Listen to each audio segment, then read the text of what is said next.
Walz is a, quote, excellent guy. That's how then President Trump described the former Minnesota governor in 2020, following the killing of George Floyd and the handling of the protests that ensued.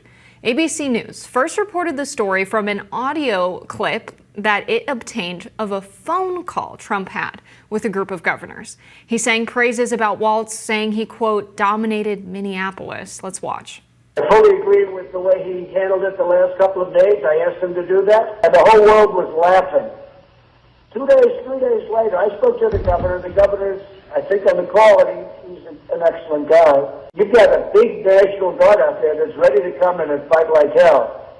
I tell you, the best, what they did in Minneapolis was incredible. They went in and dominated, and it happened immediately. Tim is on the phone now, Tim Walz. Again, I was very happy with the last couple of days, Tim. You called up big numbers, and the big numbers knocked them out so fast it was like bowling pins. 4 years later, Trump is singing a different tune. Here he is on a phone call with Fox News earlier this week. Let's listen. I never thought this was going to be the one that was picked. I know him a little bit. I helped him very much during the riots because his house was surrounded by people that were waving an American flag. Doesn't sound like very bad people. And he called me, and he was very concerned, very, very concerned that it was going to get out of control. They only had one guard. I guess it was at the mansion or at his house in some form. And he called me. I said, what do you want me to do about it? I was in the White House. He said, if you would put out the word that I'm a good person. He's a very, very liberal man, and he's a shocking pick, and I'm thrilled. I could not be more thrilled. Trump running mate J.D. Vance has taken a few swipes at Walz on his handling of the George Floyd protests and more. Let's watch. Tim Walz is a person, again, who promoted rioters burning down the biggest city in his state. This is a guy who wants to give driver's licenses to illegal aliens. This is a guy who wants to take children away from their parents if those parents don't consent to sex changes for minors. This is a radical human being who comes from the far left wing of the Democrat Party. So Donald Trump changed his mind about Tim Walz. What should we make of this? Yeah. I think it's interesting how Trump manages to change his mind about things that have happened, not just his opinions of people, and tells J.D. Vance, and J.D. Vance just takes the information without fact-checking it.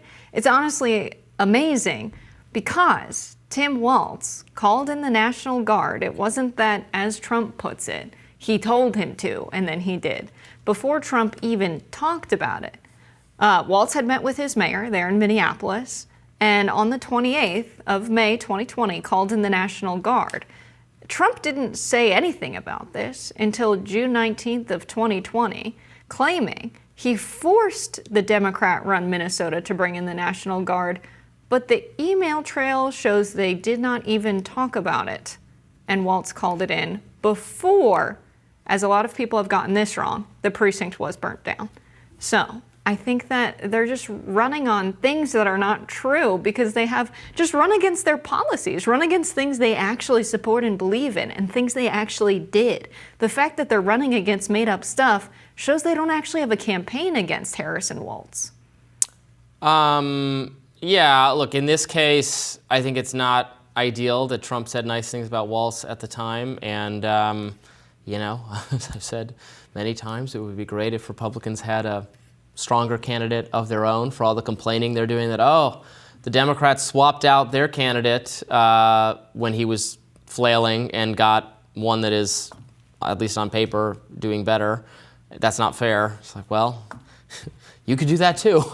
You could get if the hardcore base of the Republican Party that is just desperately clinging to Trump still could let the party have a more popular candidate, this election would be a knockout, blowout for anyone else with an R next to their name, but it's Donald Trump. So they have a candidate who unfortunately praised Tim Walz, shouldn't have, but did because Trump is not an ideological thinker, or if the person, he wants to get along with him and they've said nice things to him and they're not in his way or saying bad things about him, then he's all for him. He doesn't care. He doesn't care about anything beyond that, and so that's where we are. And so he looks like a hypocrite for now saying that Tim Walz was bad or Tim Walz didn't handle it correctly when he didn't say that initially. And I think it very well may be the case that Tim Walz didn't handle it correctly or perfectly, or there'd be ways to pick holes in how he handled it.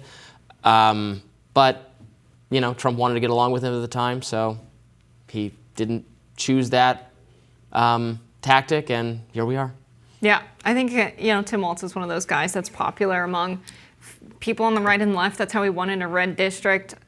Trump is someone who does this. I wish he would do it in a way where he's like, yeah, you know, I did think he did a good job, but I've changed my mind for these reasons. We don't get that from him. J.D. Vance, however, we don't get that from him either. Because this is a We don't guy, get what from him? like a reason for his changed perspective on someone. Trump is a little bit more extreme because it's changing a recounting of events. But J.D. Vance is someone who said Donald Trump is like Hitler.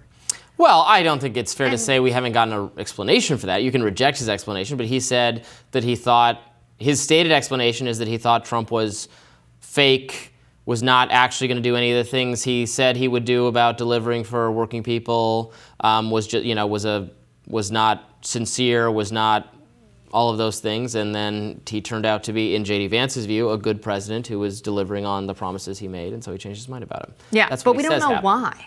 We still don't know, like, what is Trump doing that's different? What policies is he promising now that he wasn't before? We don't get that from J.D. Vance. We also don't get an explanation for why he's saying these things, a different recounting of the facts.